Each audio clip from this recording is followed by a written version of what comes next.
আসসালামু আলাইকুম রহমতুল্লাহ। আমি দেলোয়ার খান, কেন্দ্রীয় chairman human rights watch trust of Bangladesh, সভাপতি সচেতন নাগরিক ফোরাম সিলেট বিভাগ, চেয়ারম্যান শাহজালাল শাহপনার রাদিনাল্লাহ স্মৃতি পরিষদের সিলেটের পক্ষ থেকে সহ বিভিন্ন সামাজিক সংগঠনের কাজ করে যাচ্ছি। আপনারা দেখছেন মা টেলিভিশন এর মাধ্যমে দেশে অথবা প্রবাসে, কাছে অথবা দূরে বাংলা ভাষাভাষী পৃথিবীর যে কোনো প্রান্ত থেকে দেখছেন সবাইকে আমার পক্ষ থেকে সালাম, আদাব, শুভেচ্ছা গ্রহণ করবেন। সম্মানিত ভিউয়ার্স, আজকে কালের বিবর্তনে আমরা এমন জায়গায় পৌঁছে গেছি যে আমরা প্রতিটা মুহূর্তে আমাদের অ্যান্ড্রয়েড ফোনের মাধ্যমে আমরা সব কিছু দেখতে পাচ্ছি, শুনতে পাচ্ছি, বিশ্বের কোথায় কী ঘটছে না ঘটছে। সেরকম একটি বিষয় আমাদের সিলেটের ঐতিহাসিক শাহজালাল মাজার নিয়ে বিশাল আলোড়ন সৃষ্টি হয়েছে। সেখানে এক একজনের এক এক মত দিতেছে, বেশিরভাগ মতামত দিতেছে যে মাননীয় জেলা প্রশাসক সারোয়ার আলম সাহেব উনি যে কাজটা করেছেন এটা দরকার জন্য ভালো, সবার জন্য ভালো। দানের টাকাটা কমপক্ষে মানুষে জানুক, এই টাকাটা স্বচ্ছতার সাথে যেখানে যায় যাবে। এই বিষয়টা চমৎকারভাবে সিলেট বিভাগ তথা বাংলাদেশ বিভিন্ন মানুষের নাড়া দিয়েছে। কিছু সংখ্যক লোক স্বার্থান্বেষী মহল যারা আছে, যাদের বক্তব্যে মানুষের সবসময় তাদেরকে বাজে মতামত দিচ্ছে, তাদেরকে অপছন্দ করছে, এগুলা ন্যাক্কারজনক, এটা ঘৃণিত বিষয়। আমি যেটা বলছি, আমি দরগাতে বিগত 13 বছর থেকে দরগাতে যাতায়াত করি প্রতিদিন। ওইখানে আমাদের প্রতি বৃহস্পতিবারে একটা মিলাদ মাহফিল হয় দরগার প্রাঙ্গণে, মসজিদ প্রাঙ্গণে। প্রচুর মানুষ এখানে, মোটামুটি প্রায় 83 জন আলিম উলমা সহ অন্য আশিকানে আউলিয়া, এখানে সবাইকে নিয়ে আমরা একটা কমিটি করেছি। তো ওই কমিটি, আমি একজন নাদানকে ওনারা কমিটির সর্বোচ্চ পদে অধিষ্ঠিত করেছে। যেহেতু আমি অফিসিয়াল মানুষ, সেক্ষেত্রে আমরা উক্ত বিষয় নিয়ে সিলেটের সকল প্রকার প্রশাসন, সিভিল প্রশাসন, পুলিশ প্রশাসন, দরগা অফিস সহ প্রত্যেকে আমরা চিঠি রিসিভ করেছি, আমাদের কার্যক্রম রাখছি। এই সংগঠনের পক্ষ থেকে আমরা শীতবস্ত্র বিতরণ করছি। রমজান মাসে আমাদের সেহরি প্রতিদিন 50 জনকে আমরা একটা রেস্টুরেন্টে, হলিল্যান্ড রেস্টুরেন্টে খাওয়াচ্ছি। এবং যে কোনো ইসলাম বিরোধী কোনো বক্তব্য আমরা প্রতিবাদ করছি। এই সংগঠন বিভিন্নভাবে ভূমিকা রেখে আসছে, সেটা দলিল হিসাবে পত্রিকা, ফেসবুক সহ বিভিন্ন জায়গায় বিদ্যমান। আমরা হুট করে একটা কথা বললে হবে না। সেই সূত্র ধরে শাহজালাল মাজারের আর নাই কিছু আমরা জানি। তো বিষয়টা প্রকাশ্যে চলে আসছে যখন সারুর আলম সাহেব এই মাজারের উন্মুক্তভাবে সবার সামনে গণনা করে যে টাকাটা অ্যামাউন্ট আসছে, আমরা হয়তো অনেকেই জানতাম না, বা জানলেও আমরা বলার কিছু ছিল না। তো সাধারণ নাগরিকদের প্রশ্ন বা পাবলিক পারসেপশন হচ্ছে যে এখানে যারা মানত করে, দান খয়রাত করে, তাদের টাকাটা কোন কাজে লাগে এটা জানার দরকার আছে। অবশ্যই এই কথাটা অত্যন্ত যৌক্তিক জেলা পরিষদ মহোদয়ের। আর একটা হচ্ছে, যেহেতু এখানে দীর্ঘদিন থেকে মাজারের কমপ্লিট নির্মাণ নাই, মাজারের যে মূল মাজার ভিত্তিপ্রস্তর সেই জায়গাটা সম্প্রসারণ বা নান্দনিক ডিজাইন একটা কিছু করা কিচ্ছু হচ্ছে না। টাকাটা শুধু মানুষে দিচ্ছে, যাদের প্রাপ্য তারা নিয়ে নিচ্ছে। এখানে উন্নয়নের দরাচর বাইরে সরকার চেষ্টা করতেছে সাম্প্রতিককালে হয়তো বা মেবি 35 কোটি হইবে, 35 কোটি টাকা এখানে কমপ্লেক্স উন্নয়নের জন্য একটা বাজেট করা হয়েছে, একটা প্রজেক্ট। সেই প্রজেক্টে শাহজালাল মাজারে হয়তো বা এখানে 5 লক্ষ টাকা চেয়েছে। ইতিমধ্যে 3 লক্ষ টাকা সিটি কর্পোরেশন তারা দিয়েছে। 2 কোটি টাকা দেওয়ার কথা, হিসাব চাইছে, দেখালে অ্যাকাউন্টে কোনো টাকা নেই।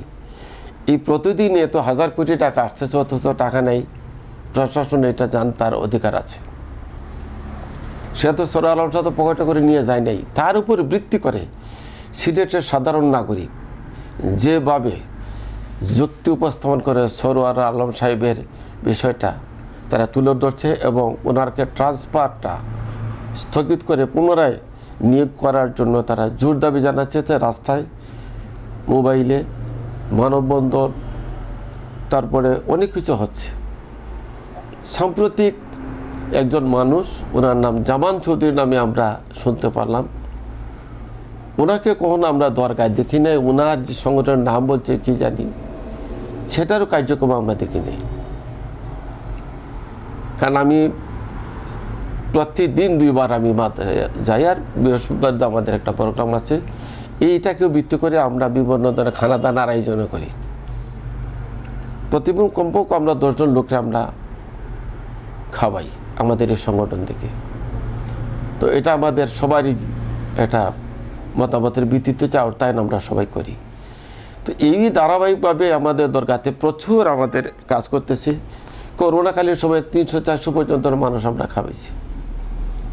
এই সংগঠন আজ পর্যন্ত আমরা দাবি করতে পারি না যে আমরা দীর্ঘদিন, অথচ উনি কোন বাবদে দাবি করতেছে এবং একজন জেলা প্রশাসককে মৃত্যু উনি করতেছে সিলেটে বিবাদ সৃষ্টি করতে। বিবাদ তো সৃষ্টি নয়, উনি তো স্বচ্ছতা জবাবিতার মাধ্যমে একটা রাস্তা খুঁজে নিয়েছে। ওনাকে তো সেটা করার প্রয়োজন ছিল। যারা এটার বিরোধিতা করে, সত্যের বিরোধিতা করে, স্বচ্ছতার বিরোধিতা করে, যারা দুর্নীতি করে, তাদের হয়তো বা মাথা ব্যথা লাগছে। উনি বলছেন আমার বাচ্চারা তো একটু মাংস খায় না। আর আপনি খাবে আর না খাবে এটা প্রশ্ন কেন হবে? আপনার বাচ্চারা আপনি যা ইচ্ছা তাই খাবেন। এই দরগার থেকে আপনি নেবেন খাবেন, আপনি দরগারে কেউ না, মতুল্লি বাড়ির কেউ না, দরগার কোনো কমিটির আপনি কিছু না। হ্যাঁ, এখন দরগার কর্তৃপক্ষের হয়তো বা ভাড়াটি হিসাবে আপনি কাজ করছেন ইনডাইরেক্টলি, প্রকৃত অর্থে তো আপনার কিছু না। আপনি আপনার কমেন্টগুলো পড়ে দেখেন কি পরিমাণ লোকে আপনাকে অসম্মান করে, অপমান অপদস্থ করে। আপনার যদি ন্যূনতম লজ্জা থাকতো, আপনি কোনোদিন টেলিভিশনের সামনে বা কোনো চ্যানেলের সামনে আপনি আসছেন না। আমরাই তো বক্তব্য রাখি। অবশ্যই মতুল্লি বাড়ির দীর্ঘদিন থেকে তারা একটা করে আসছে, দীর্ঘ 700 বছর উপরে। সেই ক্ষেত্রে তাদের অধিকার বঞ্চিত এটা আমরা চাই না। কেবলমাত্র শুরু হলো গণনা, এই গণনা থেকে একটা ভাগাভাগি হোক, মতুল্লি বাড়িদেরকে একটা সম্মাননা দেওয়া হোক, তারা দীর্ঘদিন করে আসছে। বাকি টাকা উন্নয়নের কাজ করা হোক। এখানে যারা আগত বক্তবিন্দুরা তারা হুতাশ, তারা এখানে ভালোভাবে একটা গোসল করতে পারে না, পেশা পায়খানা করতে পারে না, খুবই নোংরা পরিস্থিতি, খুব অনুন্নত জায়গা কম, একজন মানুষটা একটা বিশ্রাম নিয়ে সে জায়গাটাও নেই। তারপরে মসজিদে দেখা যেতেছে বাহিরে শুক্রবারে প্রচুর মানুষ, বাইরে চতুর্দিকে মানুষ বাইরে নামাজ পড়ে। কেন? এখানে তো বহুতল ভবন নির্মাণ করা যায়। আমরা যদি একটা ফান্ডিং করি আমরা দরকার থেকে, আর সরকার থেকে কিছু দেয়, তাহলে আমরা সিলেটবাসীর দাবি থাকবে কেন আমাদের প্রত্যেক সময় আমাদের মন্ত্রী থাকেন, ওনাদের মাধ্যমে তো আমরা পেতে পারি। আমি দীর্ঘায়িত করব না, মা টেলিভিশনের মাধ্যমে আপনাদেরকে সবাইকে আমি আশ্বস্ত করতে চাই। আমরা শুনছি নবাগত জেলা প্রশাসক উনি নাকি এয়ারপোর্ট থেকে ফিরে গেছেন। এটা সত্য মিথ্যা আমি প্রকৃত অবস্থায় জানি না। আমরা ফেসবুকের মধ্যে যেটা সত্য হইতে পারে, নাও হইতে পারে। সরকার হয়তো ওনাকে ফিরে আসবেন না, ওই একজন দিবেন, কিন্তু যে আদেশটা বা সিস্টেমটা আছে সেটা চালু থাকবে। এবং অন্যদিকে যারা মতুল্লি বাড়ি, যারা আমরা সবসময় সম্মানের চোখে দেখি, যারা এখানে খেদমতদার, যারা তত্ত্বাবধায়ক, দীর্ঘদিন তারা এটা তত্ত্বাবধান করছে, তাদের কাজে ভুলভ্রান্তি থাকতে পারে। তারা যে নিচ্ছেন এটাও তো তারা স্বীকার করছেন। তো এই নতুন করে ওনাদের একটা অংশ ওনাদেরকে দেওয়া হোক সম্মানস্বরূপভাবে, এবং যারা এমপ্লয়মেন্ট আছে তাদেরকে তালিকাভুক্ত করা হোক, তাদেরকে বেতন কতটুকু কারে দেওয়া হয় একটা অবশ্যই একটা সুনির্দিষ্ট হিসাব থাকতে হবে। হিসাবের মাধ্যমে আয় ব্যয়ের হিসাব থাকতে হবে, কে কত নিচে হিসাব থাকতে হবে, নজরানা কী আসে, গরু ছাগল কী আসে, প্রত্যেক বিষয় অনুগত অর্থ করে সব কিছু একটা হিসাব থাকতে হবে, একটা স্বচ্ছতা থাকতে হবে। তো সেই ক্ষেত্রে যারা এই কমিটি গঠিত হয়েছে 12 জন, আমরা না মনে করি আপনারা শুধু এখানে দেখেন এবং অর্থটা প্রকৃতভাবে অর্থটা যেন জনসম্মুখে গণনা করা হয় এবং তার রেজাল্ট যেন মানুষ জানে, অন্যথায় মানুষ আপনাদেরকে ভুল বুঝবে। সেই ক্ষেত্রে সবাইকে নিজ নিজ অবস্থান থেকে শান্ত থেকে এবং হয়তো কেউ মিথ্যাচার না করার জন্য এবং কেউ হয়তো কাউকে হয়রানি না করার জন্য, কাউকে অপমান অবদস্থ না করার জন্য বিশেষ করে আমি ওনাকে অনুরোধ করব, জামাল সুদ্দিন না কী জানি ওনাকে, উনি যেন এই সমস্ত আজেবাজে বক্তব্য না দেয়। আমরা খারাপ লাগে যখন পাবলিক পার্সনের সামনে আপনার এগেনস্টে যায় এবং নকথ্য ভাষা কথাবার্তা বলে, তখন খারাপ লাগে। আপনি আমার মনে হয় কোনো বক্তব্য না দেওয়া উচিত। আপনার তো ওই মাজারের কেউ না, আপনার চৌকিদারও না, পাড়াদারও না, আপনি ওই মাজারের কোনো অংশের কেউ না। এখানে 10টা 15টা কমিটি আছে, প্রত্যেকের অস্তিত্ব আছে, আপনার কোনো অস্তিত্ব নাই। আপনি প্রথম শুনলাম আপনার এটা প্রকৃত অবস্থা আপনার কিচ্ছু নাই। আপনার কোনো কার্যক্রম থাকলে আপনার দেখান, আমাদের দেখান যে এই পত্রিকায় ওই তারিখ করছে, ওই তারিখে করছে, আমরা স্টেপ বাই স্টেপ দেখাইতে পারবো।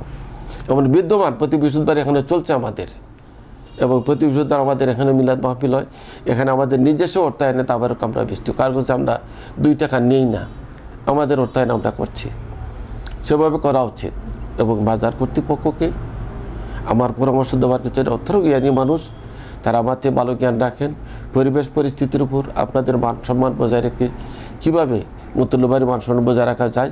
যারা আপনাদের পক্ষে কথা বলে আপনাদেরকে হেয় প্রতিপন্ন করছে এবং আপনাদেরকে ব্যঙ্গাপ্ত করছে, আমরা কষ্ট পাই, আমরা সাববাড়ি বলে ডাকি, সেই সাববাড়ির সুনাম যেন ক্ষুণ্ণ থাকে। এই কোনো ক্রমের জন্য এই সমস্ত জামাত সত্যির দ্বারা যত আপনার জন্য সেই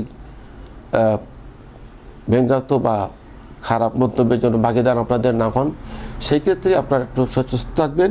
এবং আমরা প্রত্যাশা রাখি সরকার, সাধারণ নাগরিক এবং মুতুল্যবাড়ি আমরা যেন সবাই একাকার হয়ে এই তথা অলিকুরিয়া শিলমণি শাহজালাল শাহপরান দিশালিয়ার মাজার আমরা একটা উন্নত দিকে নিতে পারি এবং প্রতি বছরে যেন আমরা কোনো না কোনো একটা ভালো কাজ করি এবং সবাইকে যেন আমরা দেখাতে পারি যে আমরা সিলেটবাসী, আমরা যেন শাহজালাল উত্তরসূরি। সবাইকে অসংখ্য ধন্যবাদ, কৃতজ্ঞতা জানিয়ে বক্তব্য শেষ করছি। সম্রাট শাহজাহানকে অসংখ্য ধন্যবাদ জানাচ্ছি, মা টেলিভিশন কর্তৃপক্ষকে ধন্যবাদ জানাচ্ছি। আসসালামু আলাইকুম রহমতুল্লাহি ওয়া বারাকাতুহু।